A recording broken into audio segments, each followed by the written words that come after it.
Now, would you like to speak about your father? I'm gonna be a little emotional. So, sorry. Um, my dad also passed this past fall. I think fall of 2025. It was November 1st, actually. Um, I just like honestly kind of wanted to be done with everything. I didn't want to do anything, and yeah. I just remember like her being in practice the next couple days. Like I don't know too many people that can go through what she's gone through and like recover like that.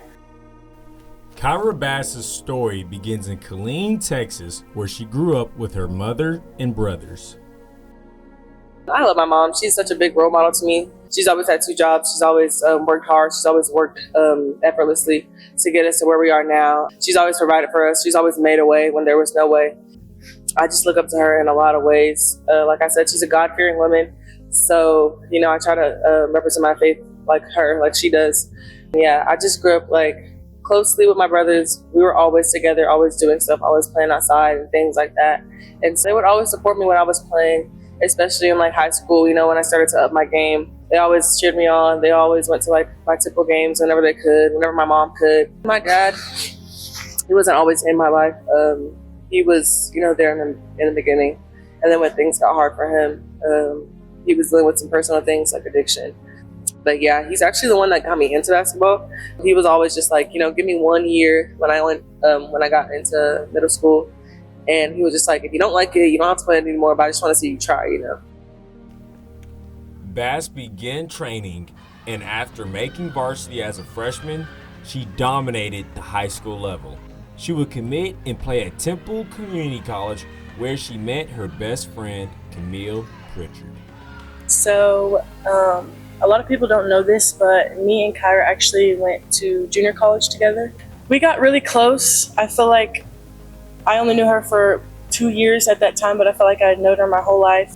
I feel like we had the same goals in mind, knowing that, we couldn't be at JUCO forever. We had to work hard to get to the next level. So I started off the year great. Like I said, I was dominating. I was starting as a sophomore. The last game in our first half of the season, and that night or like the day after that night, I got some really bad stomach pains. Like it was hurting to the point where I thought I had to go to the hospital.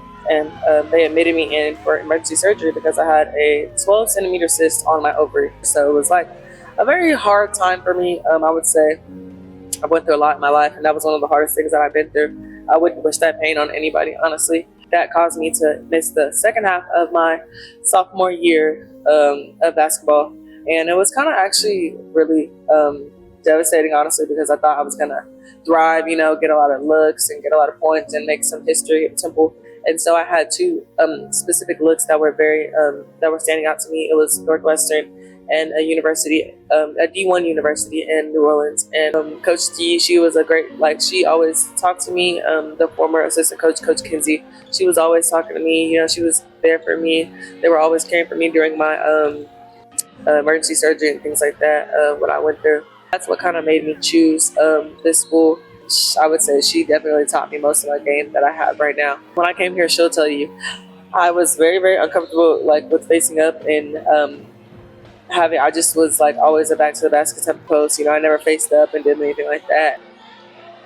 Last year was a very tough season for me, I guess you could say, because I had a lot of expectations. I wanted to get newcomer of the year.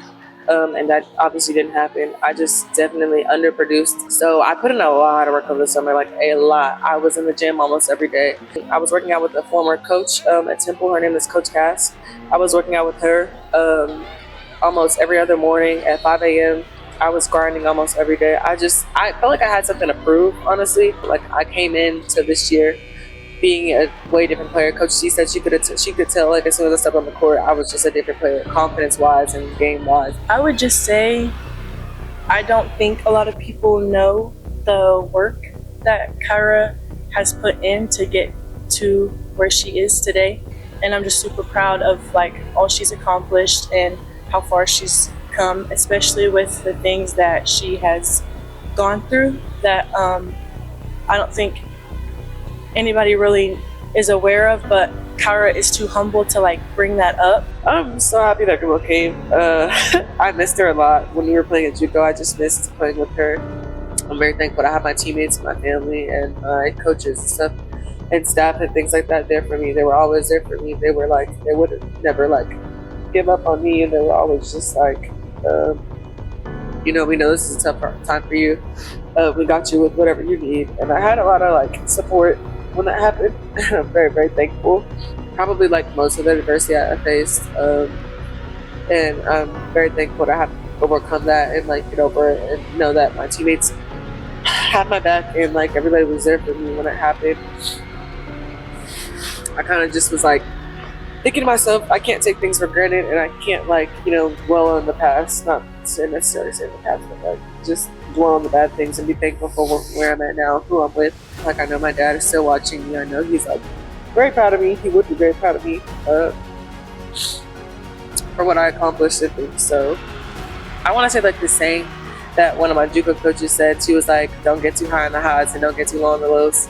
That was from Coach T from Temple. I kind of always have that in my mind. I'm just like, don't, you know, dwell on the lows too much and don't get too high on the highs, don't get too cocky, things like that. So I try to always keep that in the back of my mind, and I just try to always like remember that, you know, stay humble and give all the glory to God, you know, because I wouldn't be here without him. I've had nights where like I prayed for success, and I was just like, you know, Lord, what am I doing? Like, what am I doing wrong and things like that? And like, how can I, you know, do better? And I just learned to, you know, give it to God, and he's going to take care of it. And he did. So